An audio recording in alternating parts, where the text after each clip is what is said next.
Yeah, Miss O'Barr. Do you remember this document here that was sent to you by my attorney, Lynn, who is also a three-time quitter? Miss Rachel O'Barr, because see, eventually I'm going to see y'all in another court. If it's the last thing I do on this earth. Rachel M. O'Barr, reference James Clark. This was dated January 16th, 2010, page 2.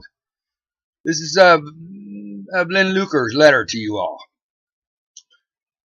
January 16th of 2010, page 2. Presently, Mr. Clark is about to run out of his Abilify. And he has run out of Prazosin and Zoloft. He indicates that all of the medication have helped him. And he is having increased difficulties with the lack of part of the medication. I am therefore requesting that the severity 1. Authorize immediately the remaining refills on the prescriptions so that Mr. Clark can stabilize his condition. And 2. Pay the outstanding charges at the pharmacy so that the pharmacy will dispense the medication. Time is, wait, come here, babe. Time is of the essence on this giving Mr. Clark's volatile condition and lack of prescribed medications. I believe maintaining these medications will assist all involved in this matter while we attempt to bring it to a satisfactory conclusion. Thank you for your prompt review of this information. Now, Miss O'Barr and the law firm of Anderson, Julian Hall, you know, you all lied to the Idaho Supreme Court and said that the Idaho State Insurance Fund had never denied me any medication. Sounded like they were doing a lot of that prior to hiring old Mr. Lynn Luker there in January, because he came into the picture, I guess, January 7th of 2010.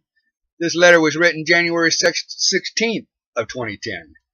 So, obviously, again, you all have been lying. Let's see what a real jury will decide here. Due to your criminal acts that clearly cost me my freedom. I ended up in the hospital for a couple of weeks because of this. I even had to actually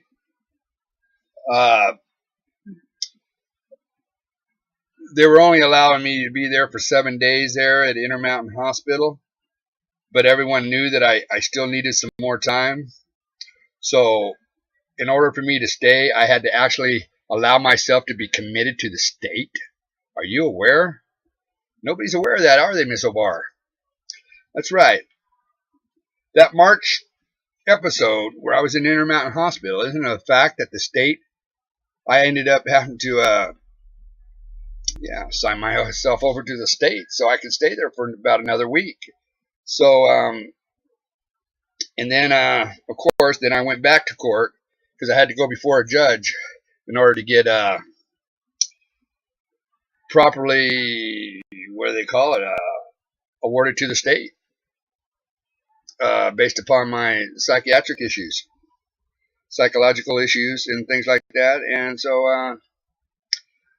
so again, Miss O'Barr and the law firm of Anderson, Julian Hall, and Miss Rachel and Miss Jewel Owens, who committed the fraud, I will be seeing y'all in another court if it's the last thing I do on this earth.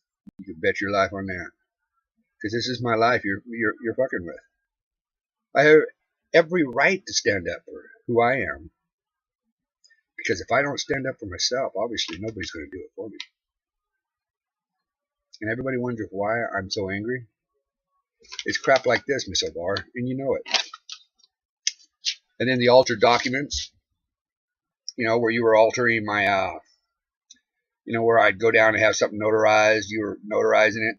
Because if you look at your audio that I did of you that's posted on YouTube, as this one, clearly it shows how, man, as soon as I popped that up to the screen to you, boy, you were like, you don't want to discuss that because you know what you've been doing. and I'll prove that. I'll ask a jury of my peers what they think of your if you were right or wrong.